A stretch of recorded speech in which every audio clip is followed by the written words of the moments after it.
ಗೋರಕ್ಷಕರ ಮೇಲೆ ಸುಳ್ಳು ಪ್ರಕರಣ ದಾಖಲಿಸಿಕೊಂಡು ಅಕ್ರಮವಾಗಿ ಗೋ ಸಾಗಾಣಿಕೆ ಮಾಡುತ್ತಿದ್ದ ವ್ಯಕ್ತಿಗಳನ್ನು ಹಾಗೂ ವಾಹನಗಳನ್ನು ಜಪ್ತಿ ಮಾಡದೆ ಹಿಂದೂಗಳ ಭಾವನೆಗೆ ಧಕ್ಕೆ ತಂದು ಕಾನೂನು ಉಲ್ಲಂಘಿಸಿರುವ ಪೊಲೀಸರ ವಿರುದ್ಧ ವಿಶ್ವ ಹಿಂದೂ ಪರಿಷತ್ ಬಜರಂಗ ದಳ ಇಂದು ಜಯನಗರ ಪೊಲೀಸ್ ಠಾಣೆಯಿಂದ ಡಿಸಿ ಕಚೇರಿವರೆಗೆ ಪಾದಯಾತ್ರೆ ನಡೆಸಿ ಮನವಿ ಸಲ್ಲಿಸಿದರು.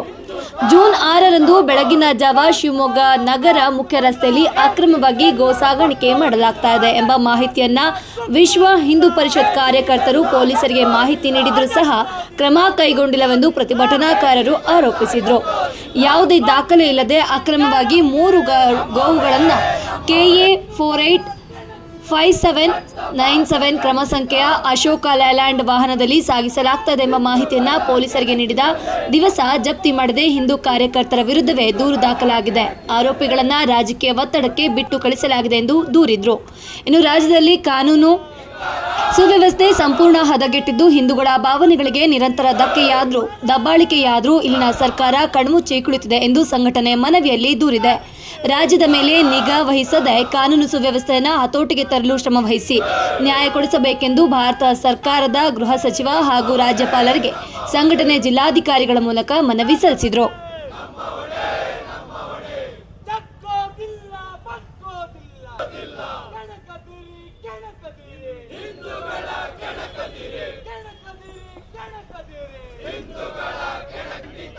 ರಕ್ತಪಾತ ಖಂಡಿತ ಹಿಂದೂಗಳ ಕೆಣಕಿದರೆ ರಕ್ತಪಾತ ಖಂಡಿತ ಹಿಂದೂಗಳ ಕೆಣಕಿದರೆ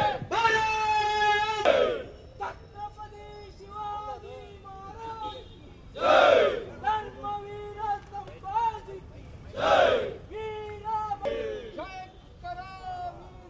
ವಿಶ್ವ ಹಿಂದೂ ಪರಿಷತ್ ಬಜರಂಗ ದಳ ಶಿವಮೊಗ್ಗ ನಗರದಿಂದ ಇವತ್ತು ಗೋವಿಂದಜಿಯವರಿದ್ದಾರೆ.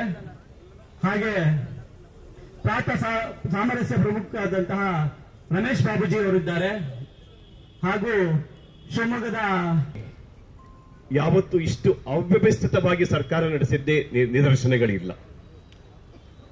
ಯಾವುದೇ ಒಂದು ಸರ್ಕಾರ ನಡೆಸಬೇಕಾದ್ರೆ ಅಧಿಕಾರ ತಗೋಬೇಕಾದ್ರೆ ಪೂರ್ವ ತಯಾರಿಗೆ ಒಂದು ಕೇಸ್ ಆಗತ್ತೆ.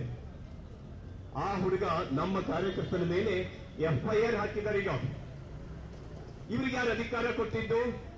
ಇವರಿಗೆ ಅಧಿಕಾರ ಕೊಟ್ಟಿರೋದು ಕಾನೂನು ಬಾಹಿರ ಕಾನೂನು ಎಲ್ಲಿದೆ? ಯಾರ ಕೈಯಲ್ಲಿದೆ?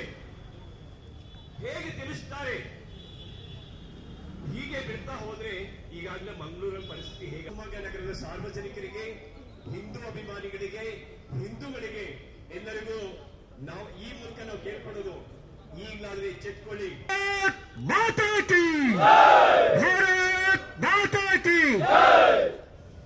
ಇಲ್ಲ ಇನ್ನು ಒಳಗೆ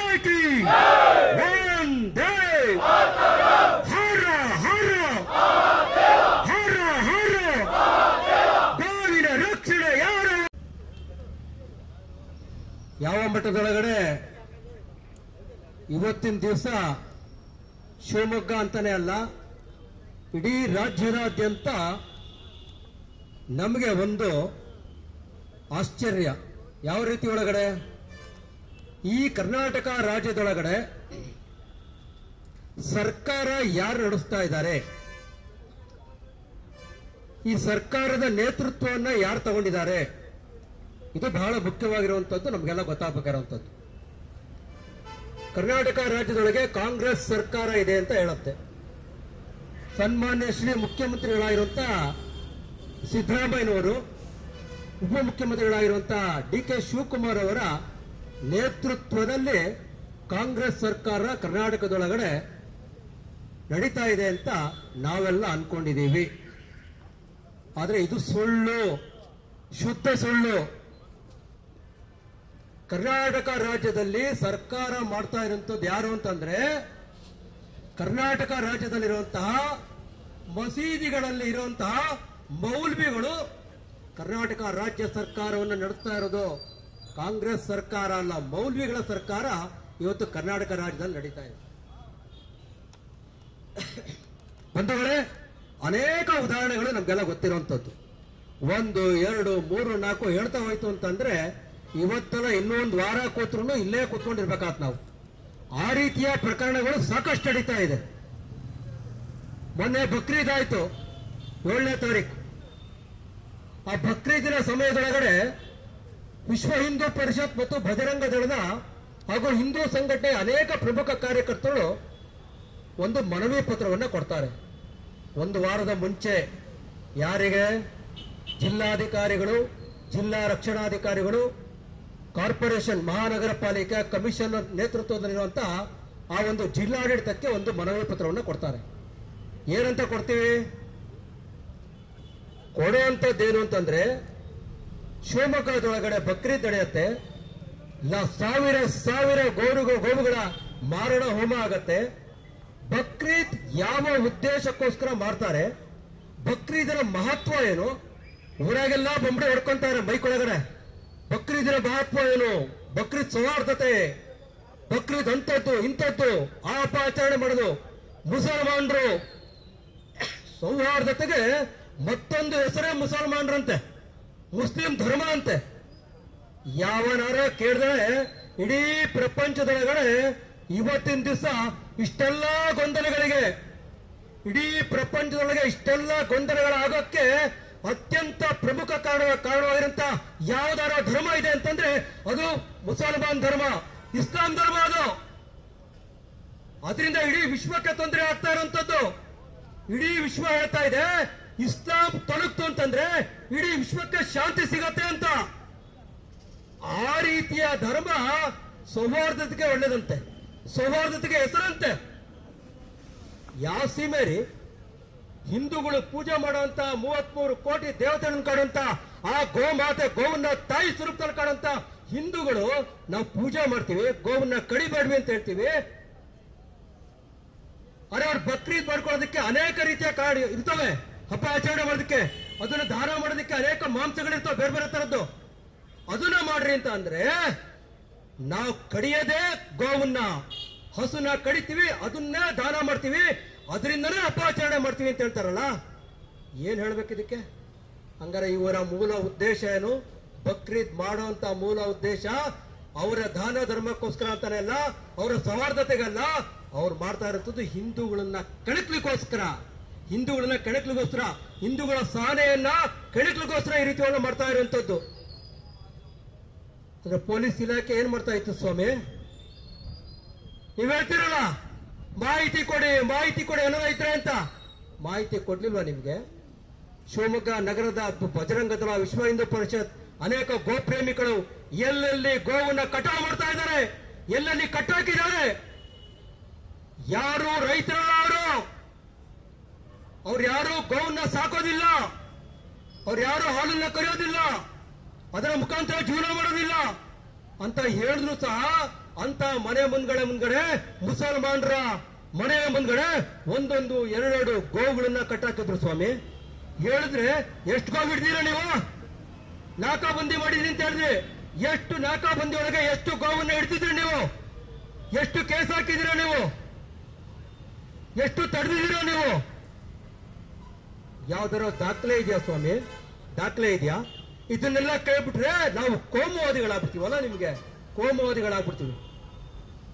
ಸ್ವಾಮಿ ನಮ್ ಕೆಲಸನೇ ಧರ್ಮ ರಕ್ಷಣೆ. ಭಜರಂಗ ದಳದ ಕೆಲಸ ಧರ್ಮ ರಕ್ಷಣೆ ಕೆಲಸ.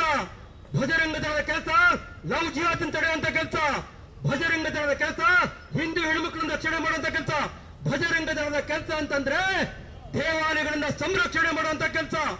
ಭಜರಂಗ ದಳದ ಕೆಲಸ ಅಂತಂದ್ರೆ ಕಾಂಗ್ರೆಸ್ ನಲ್ಲಿರುವಂತ ಕುಟುಂಬದ ಹೆಣ್ಣು ಮಕ್ಕಳನ್ನು ರಕ್ಷಣೆ ಮಾಡುವಂತ ಕೆಲಸ ಭಜರಂಗ ದಳತೆ. ಪೊಲೀಸ್ ಇದ್ದೀರಲ್ಲ ನೀವು, ನಿಮ್ಮ ಹೆಣ್ಣು ಮಕ್ಕಳುಗಳನ್ನ, ನಿಮ್ಮ ಕುಟುಂಬದ ಮಾತೆಯರನ್ನ, ನಿಮ್ಮ ಕುಟುಂಬದ ಹೆಣ್ಣು ಮಕ್ಕಳನ್ನ ರಕ್ಷಣೆ ಮಾಡುವಂತ ಕೆಲಸ ಭಜರಂಗ ದಳದ್ದು. ನೀವೆಷ್ಟೇ ಕೇಸ್ ಹಾಕಿದ್ರು ನಾವು ಆ ಕೆಲಸವನ್ನ ಮಾಡೇ ಮಾಡ್ತೀವಿ. ನಾಳೆ ಗೋವನ್ನು ರಕ್ಷಣೆ ಮಾಡ್ತೀವಿ, ಹಿಂದೂಗಳನ್ನು ರಕ್ಷಣೆ ಮಾಡ್ತೀವಿ. ಅಗತ್ಯ ಬಿತ್ತು ಅಂತಂದ್ರೆ ಮಸೀದಿಗಳಿಗೆ ನುಗ್ಗಿ ಧ್ವಂಸ ಮಾಡುವಂತ ಕೆಲಸವನ್ನು ಮಾಡ್ತೀವಿ. ಬೇಕಾದ ಕೇಸ್ ಹಾಕೊಳ್ಳಿ, ನೀವು ಬೇಕಾದ ಕೇಸ್ ಹಾಕೋಬಹುದು.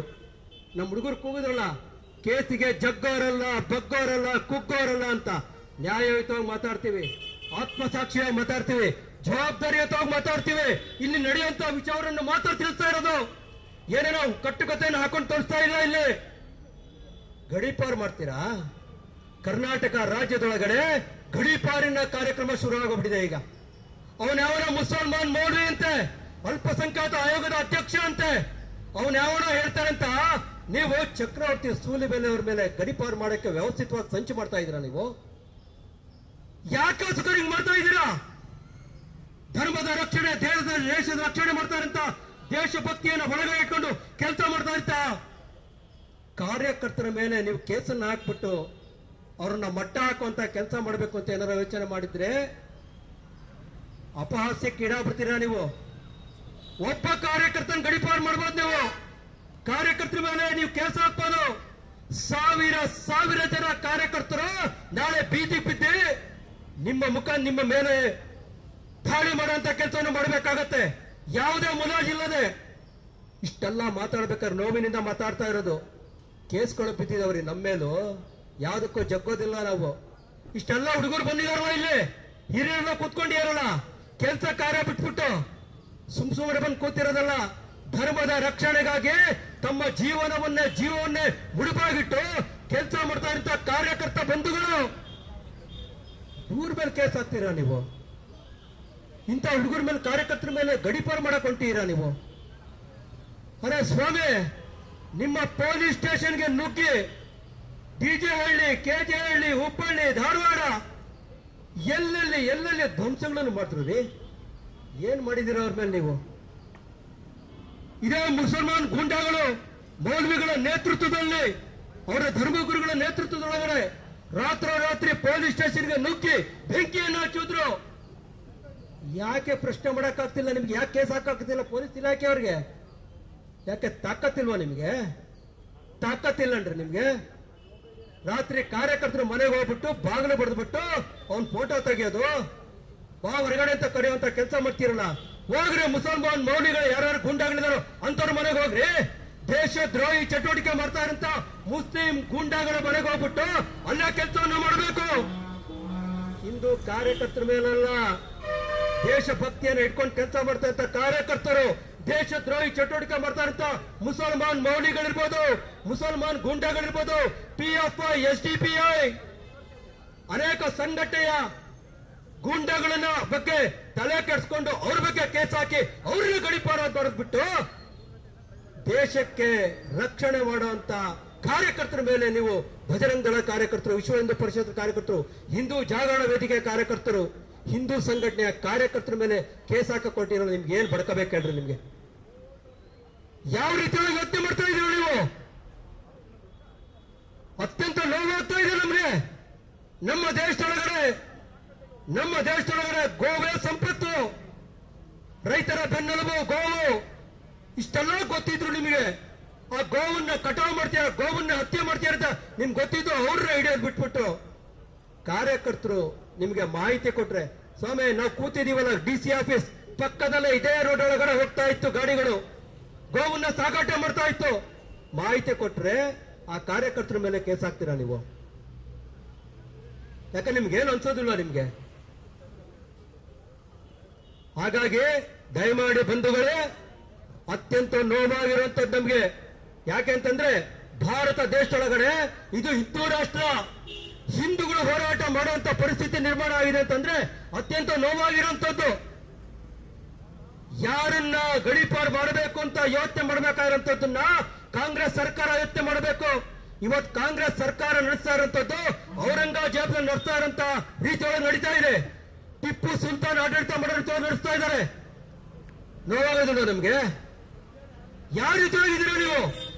ಕಟ್ಟ ಕಡಿದಾಗ ಒಂದು ಮಾತು ಹೇಳ್ತಾ ಇದ್ದೀನಿ, ಕಾಂಗ್ರೆಸ್ ನಲ್ಲಿರುವಂತ ಯಾರ್ಯಾರು ಹಿಂದೂ ಕಾರ್ಯಕರ್ತರಿದ್ದೀರಾ, ಹಿಂದೂಗಳು ಅಂತ ಯಾರು ಅನ್ಸ್ಕೊಂಡಿದ್ದೀರಾ, ಎಲ್ಲಾ ಕಾಂಗ್ರೆಸ್ ನಲ್ಲಿರುವಂತ ಎಲ್ಲಾ ಹಿಂದೂಗಳು ಕಾರ್ಯಕರ್ತರು ದಯಮಾಡಿ ನೀವು ಒಳಗಡೆ ಏನಾದರೂ ಗೋವಿನ ಬಗ್ಗೆ, ಗೋರಕ್ಷಣೆ ಬಗ್ಗೆ ನೀವು ಮಾತಾಡ್ಲಿಲ್ಲ ಅಂತಂದ್ರೆ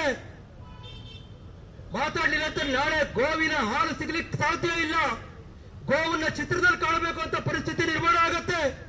ಲವ್ ಜಿಹಾದಿನ ಬಗ್ಗೆ ಕಾಂಗ್ರೆಸ್ ನಲ್ಲಿರುವಂತ ಹಿಂದೂ ಕಾರ್ಯಕರ್ತರು ಮಾತಾಡ್ಲಿಲ್ಲ ಅಂತಂದ್ರೆ ನಿಮ್ಮ ಮನೆ ಹೆಣ್ಮಕ್ಳು ಯಾರ ಮುಸಲ್ಮಾನರಿಗೆ ನೀವು ಮುಲಾಜಿಗೆ ಬಸರಾಗ್ತಾ ಇದ್ದೀರೋ ಅದೇ ಮುಸಲ್ಮಾನರು ನಾಳೆ ನಿಮ್ಮ ಮನೆಯಲ್ಲಿರುವಂತ ಹೆಣ್ಮಕ್ಳನ್ನ ತಗೊಂಡು ಹೋಗ್ತಾರೆ. ನೀವು ಯಾವ ದೇವಸ್ಥಾನಕ್ಕೆ ಹೋಗಿ ಪೂಜೆ ಮಾಡ್ತೀರೋ ಅದೇ ದೇವಸ್ಥಾನಕ್ಕೆ ಇದೇ ಮುಸಲ್ಮಾನ್ ಗುಂಡಗಳು ದಾಳಿಯನ್ನು ಮಾಡ್ತಾರೆ. ನಿಮ್ಮ ಬಾಯಲ್ಲಿ ಕಡಿಬಿಡ್ಕೋಬೇಕಾಗತ್ತೆ, ಏನು ಮಾತಾಡಕ್ಕಾಗೋದಿಲ್ಲ. ಎದ್ದಾಗಬೇಕು, ಇಲ್ಲೇ ಜಾಗೃತಿ ಆಗಬೇಕು. ಹಿಂದೂ ಸಮಾಜ ಜಾಗೃತಿ ಆಗಬೇಕು. ಕಾಂಗ್ರೆಸ್ನಲ್ಲಿರುವಂತ ಎಲ್ಲ ಹಿಂದೂ ಯುವಕರುಗಳು ಜಾಗೃತಿಯಾಗಿ ನಿಮ್ಮ ಕಾಂಗ್ರೆಸ್ ಸರ್ಕಾರದಲ್ಲಿರುವಂತ ಯಾರ್ಯಾರು ಗುಂಡಾಗಳಿದ್ರು ಅವರ ಬಗ್ಗೆ ಮಾತಾಡುವಂತ ಪರಿಸ್ಥಿತಿ ನಿಮ್ ಕೈಲಿ ಆಗ್ಲಿಲ್ಲ ಅಂತಂದ್ರೆ ಮುಂದಿನ ದಿನಗಳಲ್ಲಿ ಬಹಳ ಎಚ್ಚರಿಕೆಯ ವಾತಾವರಣ ಇಲ್ಲಾಗತ್ತೆ. ಹಾಗಾಗಿ ಬಂಧುಗಳೇ, ದಯಮಾಡಿ ಶಿವಮೊಗ್ಗ ನಗರದೊಳಗೆ ನೂರಾರು ಕಸಾಯಿಖಾನೆಗಳು ನಡೀತಾ ಇದೆ. ನೂರಾರು ಕಸಾಯಿಖಾನೆಗಳು, ಸಾವಿರಾರು ಗೋವುಗಳು ನಡೀತಾ ಇದೆ. ಸ್ವಾಮಿ, ನಿಮ್ಗೆ ಹೇಳ್ತಾ ಇರೋದು, ಆರಕ್ಷಕ ಬಂಧುಗಳಿಗೆ ಎಲ್ಲಿದ್ದೀರಾ? ನಿಮ್ಗೆ ಹೇಳ್ತಾ ಇರೋದು ಇದನ್ನ ಜಿಲ್ಲಾಡಳಿತಕ್ಕೆ ಹೇಳ್ತಾ ಇದ್ದೀನಿ, ಮಹಾನಗರ ಪಾಲಿಕೆಯ ಕಮಿಷನರ್ಗೆ ಹೇಳ್ತಾ ಇದ್ದೀನಿ, ಡಿಸಿ ಅವ್ರಿಗೆ ಹೇಳ್ತಾ ಇದ್ದೀನಿ, ಎಸ್ಪಿ ಅವ್ರಿಗೆ ಹೇಳ್ತಾ ಇದ್ದೀನಿ. ಶಿವಮೊಗ್ಗ ನಗರದಲ್ಲಿ 100ಕ್ಕೂ ಹೆಚ್ಚು ಕಸಾಯಿಖಾನೆಗಳಿದೆ. ಪ್ರತಿನಿತ್ಯ ನೂರಾರು ಗೋವುಗಳ ಮಾರಣ ಹೋಮ ನಡೀತಾ ಇದೆ, ಗೋಹತ್ಯೆ ನಡೀತಾ ಇದೆ. ಏನ್ ಮಾಡ್ತಾ ಇದ್ದೀರಿ ನೀವು? ಏನ್ ಮಾಡ್ತಾ ಇದ್ದೀರಾ? ಒಂದು ಪ್ಲಾಸ್ಟಿಕ್, ಯಾವ್ದಾರ ಅಂಗಡಿ ಒಳಗಡೆ ಪ್ಲಾಸ್ಟಿಕ್ ಇಟ್ಕೊಂಡಿದ್ದಾರೆ ಅಂತಂದ್ರೆ ಆ ಪ್ಲಾಸ್ಟಿಕ್ ಚೀಲಗಳನ್ನ ಹಿಡ್ಕೊಂಡು ಅದನ್ನೇ ಶೋ ತೋರಿಸ್ಬಿಟ್ಟು ಪ್ಲಾಸ್ಟಿಕ್ ನಿಷೇಧ ಇದೆ, ಪ್ಲಾಸ್ಟಿಕ್ ನಿಷೇಧ ಇದೆ ಅಂತ ಅನ್ಬಿಟ್ಟು, ಆ ಪ್ಲಾಸ್ಟಿಕ್ ನಿಷೇಧ ಅಂತ ಅನ್ಬಿಟ್ಟು ಫೋಟೋ ಹೊಡ್ಸ್ಕೊಂತೀರಲ್ಲ ನೀವು, ಅದನ್ನ ನಾವು ರೈಡ್ ಮಾಡಿದೀವಿ ಅಂತ ಮಾಡ್ರಿ. ತಾಕತ್ತಿದ್ರೆ ಹೋಗಿ ಕಸಾಯಿಖಾನೆಗೆ ಹೋಗ್ಬಿಟ್ಟು ಗೋವನ್ನ ಹತ್ಯೆ ನಡ್ತೀರಲ್ಲ, ಅಲ್ಲೋಗಿ ರೈಡ್ ಮಾಡ್ರಿ. ನಿಮ್ ತಾಕತ್ ಅಲ್ಲಿ ತೋರ್ಸ್ರಿ. ಶಿವಮೊಗ್ಗ ನಗರದೊಳಗಡೆ ಹಿಂದೂಗಳನ್ನ ಕೆಣಕಕ್ಕೆ ಹೋಗ್ಬೇಡಿ. ಹಲವಾರು ಬಾರಿ ನಾವು ಯಾವ ರೀತಿಯೊಳಗೆ ಉತ್ತರವನ್ನು ಕೊಟ್ಟಿದ್ದೀವಿ ಅಂತ ನಿಮ್ಗೆ ಗೊತ್ತಿದೆ. 2010 ಒಳಗಡೆ ನಡೆದಂತ ಘಟನೆ ಒಳಗಡೆ ಹಿಂದೂ ಸಮಾಜ ಯಾವ ರೀತಿ ಉತ್ತರ ಕೊಟ್ಟಿದೆ ಅಂತ ಗೊತ್ತಿದೆ. ಅನೇಕ ಸಂದರ್ಭಗಳಲ್ಲಿ ಹಿಂದೂ ಸಮಾಜ ತಾಕತ್ತನ್ನ ತೋರಿಸಿದೆ. ಮತ್ತೆ ತಾಕತ್ತನ್ನ ಪ್ರದರ್ಶನ ಮಾಡಕ್ಕೆ ಅವಕಾಶ ಮಾಡಿಕೊಡಬಾರ್ದು. ಸರ್ಕಾರಕ್ಕೆ ಎಚ್ಚರಿಕೆ ಕೊಡ್ತಾ ಇದ್ದೀನಿ. ಕೇಸ್ಗಳನ್ನ ವಾಪಸ್